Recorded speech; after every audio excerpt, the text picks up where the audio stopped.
నమస్కారం. మా Gulf news కి స్వాగతం. ప్రతిరోజు 6 దేశాల తాజా వార్తలు మీకు అందించబడుతున్నాయి.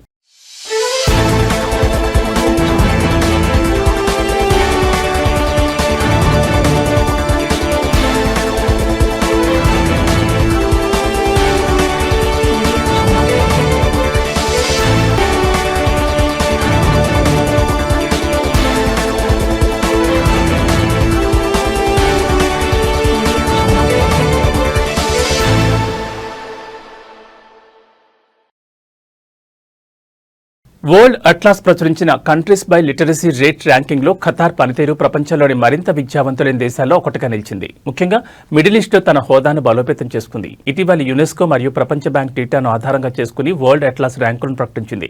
ఖతార్లో అడల్ట్ లిటరసీ రేట్ 98% ఉంది. ఇది దాదాపు సార్వత్రిక అక్షరాస్యత కలిగిన దేశాల సరసన నిలిపింది. ఖతార్లో విద్య మరియు మానవ అభివృద్ధిలో దశాబ్దాల నిరంతర కృషిని ఈ ర్యాంక్ ప్రతిబింబిస్తుందని విద్యా మంత్రిత్వ శాఖ అధికారులు తెలిపారు. వరల్డ్ అట్లాస్ జాబితాలో సౌదీ అరేబియా, సింగపూర్ మరియు యునైటెడ్ అరబ్ ఎమిరేట్స్ వంటి అభివృద్ధి చెందిన లేదా వేగంగా అభివృద్ధి చెందిన దేశాలు సైతం 98% అక్షరాస్యత రేటును సాధించాయి.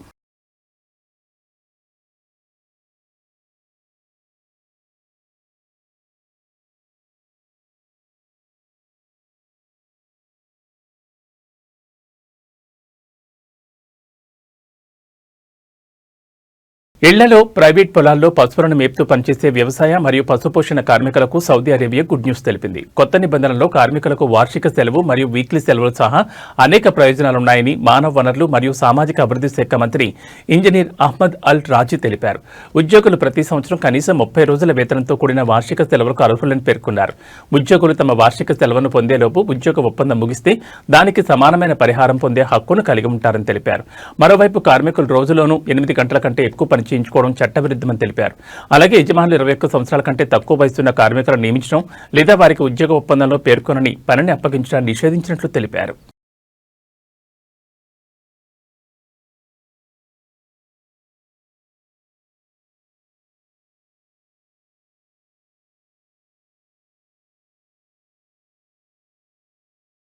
యుఏఈలో భారీ వర్షాలు కురుస్తున్నాయి. దీంతో ఆ ప్రతికూల వాతావరణం కారణంగా కొన్ని ఫుడ్ మరియు కిరాణా డెలివరీ సేవలు కొన్ని ప్రాంతాల్లో ఆలస్యం కావడం లేదా నిలిపివేయడం జరుగుతోంది.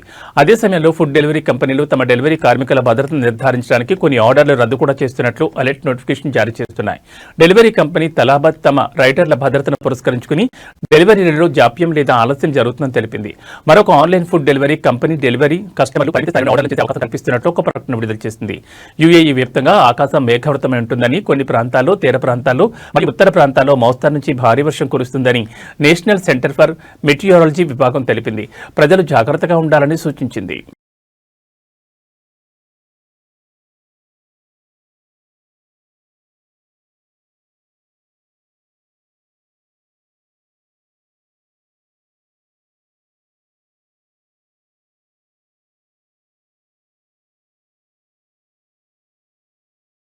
కెనడియన్ కాలేజ్ ఆఫ్ కువైట్లో ఇండియన్ బుక్ కార్నర్ను కువైట్లోని భారత రాయబారి పరిమిత త్రిపాఠిని ముఖ్య అతిథిగా హాజరై ప్రారంభించారు.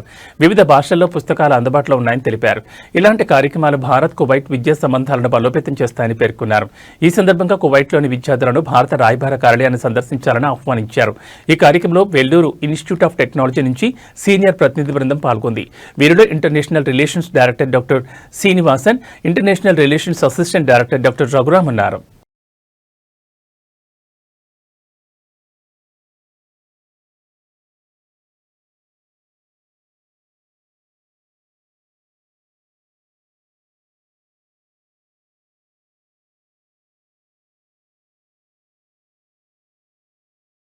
బహ్రెయిన్ పోలీస్ ఫోర్స్ ప్రజల్లో భరోసా నింపుతోంది. దీంతో నేరాల రేట్లో తగ్గుదల నమోదైంది. వ్యవస్థీకృత నేరాలను ఎదుర్కోవడానికి ఆధునిక సాంకేతికతలు, ఏఐ వంటి ఆధునిక టెక్నాలజీలను వినియోగిస్తున్నట్లు అధికారులు తెలిపారు. ముఖ్యంగా అంతర్జాతీయ పలు దేశాలతో భద్రతాపరమైన సహకారంతో ముందుకు పోతున్నట్లు వెల్లడించారు. మరోవైపు 5వ ప్రభుత్వ సేవా కేంద్రాల ఇవాల్యుయేషన్ కార్యక్రమంలో అనేక డైరెక్టరేట్లు గోల్డ్, ప్లాటినం రేటింగ్లను పొందాయి. అత్యవసర కేంద్రం జనవరి నుంచి గత నవంబర్ చివరి వరకు 2 మిలియన్లకు పైగా కాళ్లను అందుకుంది.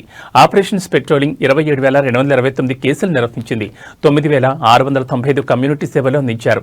2025లో మై గవ్ అప్లికేషన్ ద్వారా ఎలక్ట్రానిక్ రిపోర్టింగ్ ప్రారంభించారు.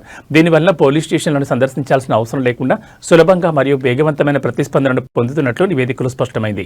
అలాగే general directorate of civil defence గత నవంబర్ వరకు 13,838 కేసులు నిర్వహించింది. గవర్నరేట్లలోని పోలీస్ డైరెక్టరేట్లు శాంతిని మరియు సేవలను మెరుగుపరచడానికి తన భద్రతా కార్యకలాపాలను కొనసాగిస్తున్నాయి. అక్టోబర్ మధ్య వరకు దాదాపు 70,000 కేసులను నమోదు చేశారు. పోలీస్ ఏవియేషన్ను ఆధునిక హెలికాప్టర్లతో సన్నద్ధం చేశారు. అదే సమయంలో general directorate of criminal investigation and forensic science అనేక క్రిమినల్ కేసులను నిర్వహించింది. అక్టోబర్ చివరి నాటికి 1,733 మాదక ద్రవ్యాల నియంత్రణ కేసులు నమోదయ్యాయి. అరబ్ స్థాయిలో యాంటీ నార్కోటిక్స్ డైరెక్టరేట్ మొదటి స్థానంలో నిలిచింది. బహ్రెయిన్ వరుసగా 8వ సంవత్సరం మానవ అక్రమ రవాణాను ఎదుర్కోవడంలో తన టైర్ 1 హోదాను నిలుపుకుందని యుఎస్ డిపార్ట్మెంట్ ఆఫ్ స్టేట్ నివేదిక తెలిపింది. సముద్ర భద్రతకు సంబంధించి coast guard 617 search and rescue operation నిర్వహించింది. ప్రమాదాలు మరియు విపత్తు కాళ్లకు ప్రతిస్పందించింది. 787 సముద్ర ఉల్లంఘనదారులను అదుపులోకి తీసుకుని చర్యలు చేపట్టారు. ఇక యాంటీ సైబర్ క్రైమ్స్ డైరెక్టరేట్ 1,661 కేసులు నమోదు చేసింది. అవినీతి నిరోధక డైరెక్టరేట్లో 193 కేసులు నమోదయ్యాయి. సైబర్ స్పేస్లోని చైల్డ్ ప్రొటెక్షన్ యూనిట్ ఈ సంవత్సరం 326 కేసులను విచారించింది.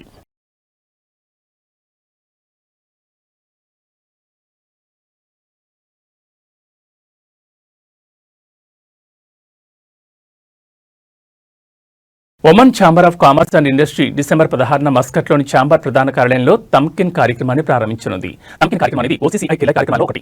ఇది వ్యాపార వాతావరణాన్ని మెరుగుపరచడం, ఆర్థిక వైవిధ్యీకరణ పునాదిని విస్తరించడం మరియు గవర్నరేట్లను అధికంగా అభివృద్ధి చేయడంలో భాగస్వామ్యాన్ని బలోపేతం చేయడం దీని లక్ష్యమని Oman chamber of commerce and industry chairman Sheikh Faisal bin Abdullah Al Rawas పేర్కొన్నారు.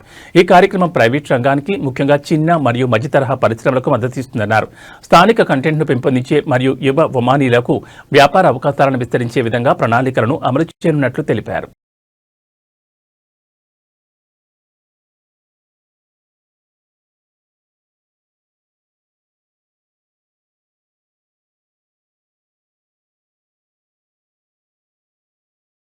ఇవి మా గల్ఫ్ న్యూస్ విశేషాలు. మరో బులెటిన్లో మళ్ళీ కలుసుకుందాం. నమస్కారం.